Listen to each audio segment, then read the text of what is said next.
সাল 1893। ব্রিটিশ ভারতবর্ষ এবং আফগানিস্তানের সীমানা বরাবর টানা হলো একটি রেখা, যার দৈর্ঘ্য 2500 কিলোমিটারেরও বেশি। রেখাটির নাম ডুরান্ট লাইন, কারণ দুই সাম্রাজ্যের মাঝে এই সীমানা রেখা নির্মাণে সবচেয়ে বড় ভূমিকা রেখেছিলেন British diplomat Mortimer Durand. Mortimer ডুরান্টের উদ্যোগে এবং আফগানিস্তানের তৎকালীন আমির আব্দুর রহমান খানের সম্মতিতে টানা হলো এই ডুরান্ট লাইন। কিন্তু এই সীমানা নির্ধারণে মর্টিমার ডুরান্ট একটি বড় ভুল করে বসলেন। অবশ্য দেশে বিদেশে এরকম ভুল বর্ডার তৈরি করে ঝামেলা জিয়ে রাখতে ব্রিটিশদের জুড়ি নেই। ডুরান্টের নামে খ্যাত এই ডুরান্ট লাইন সোজা চলে গেছে পশতুনিস্তানের মাঝ বরাবর। পশতুনিস্তান হলো পশতুন জাতিগোষ্ঠীর আবাসভূমি। এই পশতুনরা কয়েক হাজার বছর ধরেই উক্ত পাহাড়ি এলাকায় বসবাস করে আসছিল, কিন্তু ডুরান্টের আঁকা লাইন তাদের দুভাগে ভাগ করে দিল। মাত্র কয়েকদিন আগেই প্রতিবেশী হয়ে বাস করা পশতুনরা হতার দেখল তাদের এক অংশ হয়ে পড়েছে আফগানিস্তানের নাগরিক এবং অপর অংশ ব্রিটিশ ভারতের। কয়েকদিন আগেই যেখানে তারা একসাথে বসে আড্ডা দিত, আজ সেখানে যেতে শ্বেতাঙ্গদের দেয়া অনুমতিপত্রের প্রয়োজন হবে। পশতুনরা এর বিরুদ্ধে আন্দোলনে নামলেন, কিন্তু তৎকালীন আফগান আমির লাইনটিকে স্বীকার করে নেওয়ায় তাদের আন্দোলন তেমন বেগবান হল না। এছাড়া তখন পশতুনদের সর্বনাশ থেকেও বড় একটি ঘটনা ঘটছিল এশিয়া জুড়ে। এককালের ইউরোপীয় শক্তি রাশিয়া চোখ রাঙাচ্ছিল এশিয়ার দিকে। ককেশাস এবং মধ্য এশিয়া দখল করে রাশিয়া তখন এসে পড়েছে আফগানিস্তানের দোরগোড়ায়। এদিকে ভারতবর্ষ জুড়ে আবার ব্রিটেনের উপস্থিতি।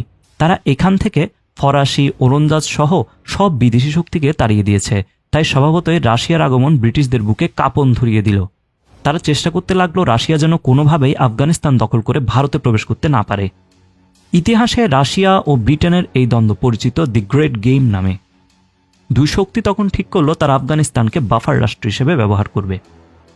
এখানে একটু বাফার রাষ্ট্রের পরিচয় দিয়ে রাখি। বাফার রাষ্ট্র হলো দুটি সাম্রাজ্যের মাঝখানে একটি নিরপেক্ষ রাজ্য, যাতে সাম্রাজ্য দুটি পরস্পরের সরাসরি সংস্পর্শে আসতে না পারে। যেমন প্রথম বিশ্বযুদ্ধের আগে ফ্রান্স ও জার্মানির মাঝে থাকা বেলজিয়াম, কিংবা বর্তমানে ভারত ও চীনের মাঝে থাকা ভুটান।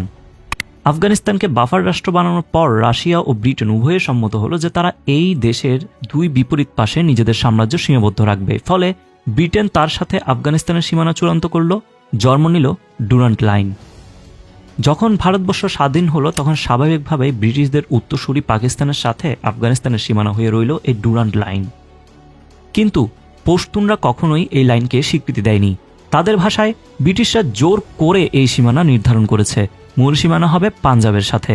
পশতুন অধ্যুষিত পাকিস্তানের বর্তমান খাইবার পাখতুনখাওয়া প্রদেশ পুরোটাই আফগানিস্তানের অন্তর্ভুক্ত হওয়া উচিত। পাকিস্তান কি আর এই দাবি মানবে? কারণ মানলে পাকিস্তান আয়তনে তো কমবেই, সাথে বেলুচিস্তান ও সিন্ধের মতো প্রদেশগুলো স্বাধীনতা চাইবে। মহাবিপদ, তাই না? সুতরাং পশতুন ও পাকিস্তানিদের সংঘর্ষ এখনও চলমান, যাকে বর্তমানে অনেকে জানেন টিটিপি ও পাকিস্তান মিলিটারির মধ্যকার সংঘর্ষ হিসেবে। টিটিপি চায় খাইবার পাখতুনখাওয়া নিয়ে আফগানিস্তানে থাকা পশতুনদের সাথে মিলে যেতে, এবং তাদের মনোভাবে সমর্থন করে বর্তমান আফগানিস্তান সরকার। অপরদিকে পাকিস্তান তাদের দেশে হওয়া নানা হামলা ও সংঘর্ষের জন্য টিটিপি এবং তার পিছনে থাকা আফগানিস্তান সরকারকে দায়ী করছে। ফলে সৃষ্টি হচ্ছে কূটনৈতিক টানাপোড়েন, যার একটি উদাহরণ 24 ডিসেম্বর আফগানিস্তানের পাকতিয়া প্রদেশে চালানো বিমান হামলা। এতে প্রায় 50 জন আফগান নিহত হন, যার মাঝে নারী ও পুরুষও ছিল। এর জবাবে সীমান্তবর্তী সেনা চৌকিতে হামলা চালিয়ে আফগানিস্তান 19 জন পাকিস্তানি সেনাকে হত্যা করে। সর্বশেষ 11 জানুয়ারি আফগানিস্তানের কুনার প্রদেশে ক্ষেপণাস্ত্র হামলা চালিয়েছে পাকিস্তান। পশতুনদের মাঝে প্রায় 1.5 কোটির বাস আফগানিস্তানে, যেখানে তারা সংখ্যাগরিষ্ঠ। অপরদিকে এরও কয়েক গুণ, প্রায় 4.5 কোটি পশতুন বাস করে পাকিস্তানে, যা পাকিস্তানের মোট জনসংখ্যার 18%। সুতরাং বোঝাই যাচ্ছে এই বিপুল জনসংখ্যার দাবি দাওয়াকে উপেক্ষা করা পাকিস্তানের জন্য সহজ হবে না। ডুরান্ডের একে দেয়া ভুল লাইনকে কেন্দ্র করে দুদেশের সংঘর্ষ বাড়বে পশতুন ও পাঞ্জাবিদের। কিন্তু কেবলমাত্র পশতুনরাই পাকিস্তানের সার্বভৌমত্বের জন্য হুমকি নয়, এই তালিকায় আছে বেলুচরাও। তাদের গল্প আরেকদিন।